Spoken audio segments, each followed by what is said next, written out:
आप मटन मोमोज़ के शौकीन हैं? क्या आप घर पर भी उतने ही टेस्टी मटन मोमोज़ बनाना चाहते हैं जितने आप रेस्टोरेंट में खाते हैं? तो आप सही जगह पर आए हैं। जी हाँ, मैं आज आपको मटन मोमोज़ के लिए एक शानदार मटन कीमा फीलिंग बनाने की शानदार रेसिपी बताने जा रही हूँ। तो देर किस बात की, चलें फटाफट से इसे बनाना शुरू करते हैं। मैं इस रेसिपी के लिए 500 ग्राम बीफ कीमे का यूज़ कर रही हूँ। इस रेसिपी के लिए आप कीमा, बकरी, बीफ या चिकन किसी भी तरह का यूज़ कर सकते हैं। इसके लिए मैं घर पर ही कुटे हुए कीमे का यूज़ कर रही हूँ। और कीमे को लेकर अच्छा साफ धो लें। धोने के बाद इसे चलनी में रखकर इसका जो सारा पानी है निथार लें। एक कटोरी ये धुली हुई चने की दाल है, इसे भी मैंने धो लिया है साफ करके। अब एक कुकर ले लीजिए और इसमें हम डाल देंगे धुला हुआ कीमा और साथ में इसके हम डाल देंगे चने की धुली हुई दाल।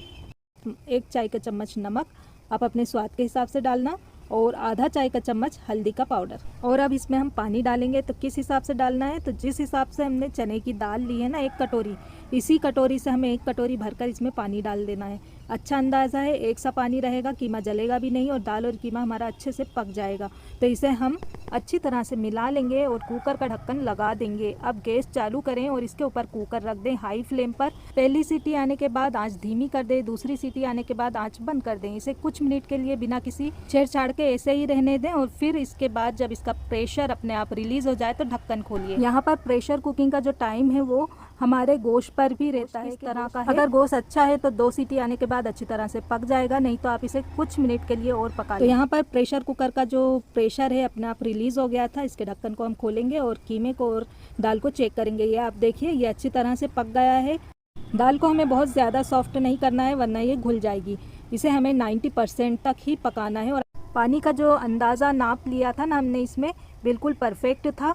पानी भी हमारा नहीं बचा है और कीमा भी कुकर की तली में नहीं लगा है। तो इसे साइड में रख लेंगे। अब गैस पर हम एक पैन रख देंगे और इसमें डालेंगे 2 टेबल स्पून भर कर के तेल और गरम कर लेंगे। तेल जैसे ही गरम होगा इसमें हम डाल देंगे 2 मीडियम साइज की प्याज बारीक बारीक चॉप करके।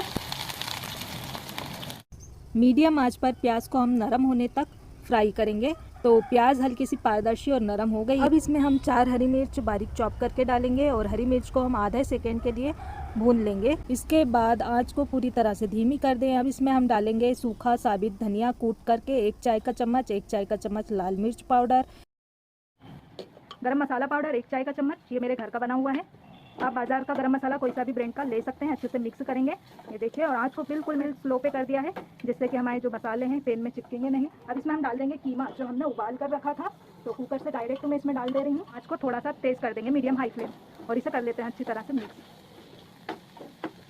तो मीडियम हाई फ्लेम पर इसका पानी जो है, थोड़ा बहुत जो इसमें मॉइस्चर बचा होगा ना, वो इसमें सूख जाएगा। इतना हमें इसे कुक करना है जिससे ये अच्छी बिल्कुल हमारी फरेरी सी रहती ना, उस तरह से हो जाएगी। जितना अच्छा ये सूखी सूखी सी रहेगी ना, उतना बढ़िया रिजल्ट मिलेगा मोमोज बनाने में। अगर आपको लगे कि कीमे में थोड़ा बहुत मॉइस्चर है तो आप इसमें थोड़ा सा बेसन भून कर डाल सकती हैं, 1 से 2 चाय के चम्मच, या फिर मेरी तरह से 2 चाय के चमचे इसमें सूजी डाल सकती हैं रवा डाल करके। और इसे अच्छे से थोड़ा सा मिलाएंगे और इस मिक्सचर को हल्का सा और भूनकर आंच बंद कर देंगे और ठंडा होने के लिए इसे हम रख देंगे। देखिए, इसका मॉइस्चर पूरी तरह से सूख गया है और ये बिल्कुल फरेरा हो गया है। अब इसमें हम बारीक कटा हुआ हरा धनिया डालकर अच्छे से मिला लेंगे। हरे धनिया से इसमें बहुत अच्छा सा टेस्ट और फ्लेवर आ जाएगा। फ्राइड कीमा मोमोज के लिए कीमे की फीलिंग बनकर तैयार हो गई है। इसे हम ठंडा करेंगे। ठंडा होगा तब तक हम मोमोज़ की तैयारी कर लेते हैं। तो मोमोज़ के लिए स्टिकी आटा गूंदना होता है। स्टिकी आटा गूंद कर छोटी छोटी सी लोई काट लें और इन लोई पे थोड़ा सा सूखा मैदा डस्ट कर लें और फिर इसकी पूरियों जितनी छोटी छोटी सी रोटी बेल लें और पतली इतनी होनी चाहिए जितने पापड़ होते हैं ना। एक एक पूड़ी लीजिए, इसमें कीमे का मिक्सचर डालें और मोमोज़ का आकार देकर किनारे बंद कर दें। अब इसे हम सीधा डायरेक्ट ही फ्राई करेंगे। तो मीडियम गरम तेल में इसे डालकर क्रिस्पी होने तक फ्राई कीजिए। कीमा फ्राइड मोमोज को चटनी के साथ सर्व कीजिए।